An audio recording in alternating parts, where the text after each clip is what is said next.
към една родна тематика. Живещи в столичния квартал Лагера излизат на пореден протест. Те застават срещу намеренията за застрояване и ограждане на междублоковото пространство до блок 60 от собственик на реституиран парцел. Емил Митев е там с информация по казуса. Емо, добро утро.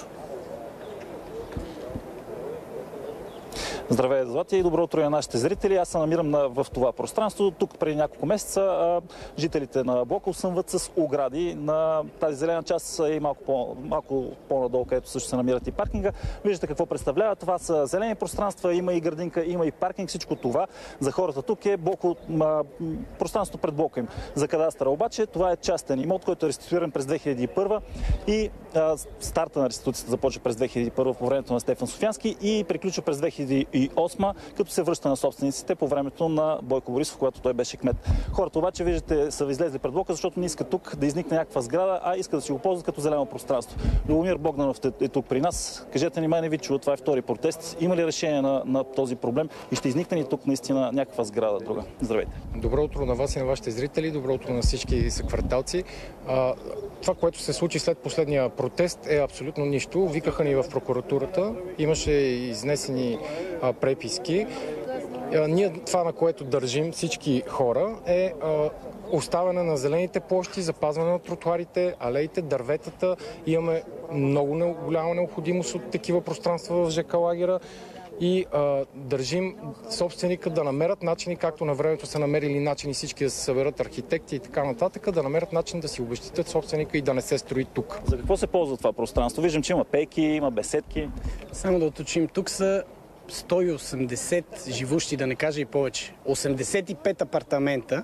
Сами може да видите, когато се загради това пространство, говориме от черната кола до винкела, така да се израза, това нещо става неизползваемо.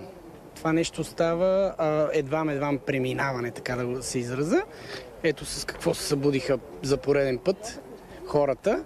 Какво искате да стане тук? Искате заменка ли да се направи някаква или да се обезщети собственика, но това да остане зеленото? Не мога да разбера нещо. И тук хората не могат да го разберат. Преди, когато терена се е давал, всичките общини са се събрали, всичките институции, архитекти са се събрали единодушно, са казали, окей, да, правиме размерки. Сега те не могат да се разберат, не си говорят, прехвърлят си топката една на друга, Столична община мълчи, прокуратурата чакаме преписката, все още не е излезнала, икономическа полиция, всеки мълчи. Но когато трябва да се даде нещо, защо да не върнат апартамента на човека, в Обеля ли е, в Надежда ли е, да си го обезщетят, да си остават това, както е било общинско, да си направим детската площадка, която ние... И това искате. Добре, Николай Веселинов, заместник кмет на района, е тук при нас. Хората казват, че мълчите. Така ли е? Има ли решение на това? Разбира се, че не мълчиме, след като сме при вас, сме дошли да говориме. Сега, как изглежда ситуацията от днешна дата? Всички знаем, че благодарение на медийните публикации беше самосезирала се беше прокуратурата, градската прокуратура. Тя поиска от нас, чрез Столична дирекция на вътрешните работи, информация за правния градоустройствен статут на имот.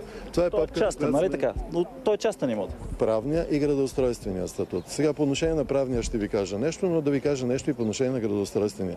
Това са материалите, които сме предоставили на Столична дирекция на вътрешните работи и чрез нея на прокуратурата.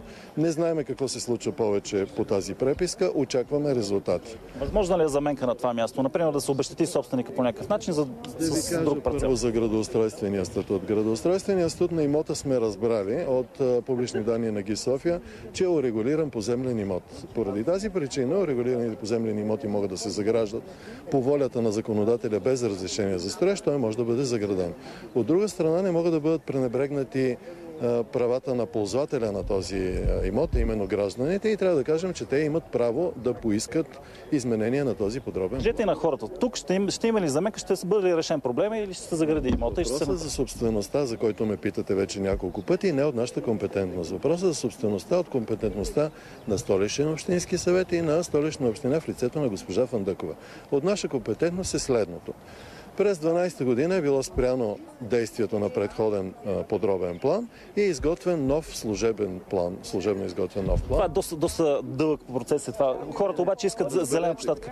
Чуйте го и се опитайте да го разберете. Тази ситуация може да се... Каква е възможността? Какво трябва да се направи тук, че това да остане зелена? Да остане зелена. През градоустройствена процедура трябва да се направи изменение на градоустройствения план, който е започнал да се довърши в рамките на целия квартал. Най-малко на един квартал с комплексно застрояване. Много време ще отнеме явно това нещо. През това време най-вероятно тук може би ще изникне нещо. Ще направите ли нещо, за да продължите протеста и ще действате ли по-крути мерки да вземете? Виждаме, че тук сега са се събрали на мирен протест. Това е втория ни мирен протест. Трети такъв няма да има. Предвиждат се малко по-сериозни действия от наша страна и както и на всички заинтересовани. Двете големи кръстовища на Гешов и Цар Борис, както и това на Красно село, вероятно ще бъдат блокирани, ако не се вземат адекватни мерки съвсем скоро. Добре, благодаря много за това участие. Както разбрахте, хората тук си искат зелената площадка. Трябва обаче да минат през много процедури, доколкото разбрахме от района, и това трябва да мине през Столичен общински съвет. До тогава не се знае дали пък тук няма да изникне нещо. Хората се заканиха и на блокиране на булевард Цар Борис, ако не бъдат чути.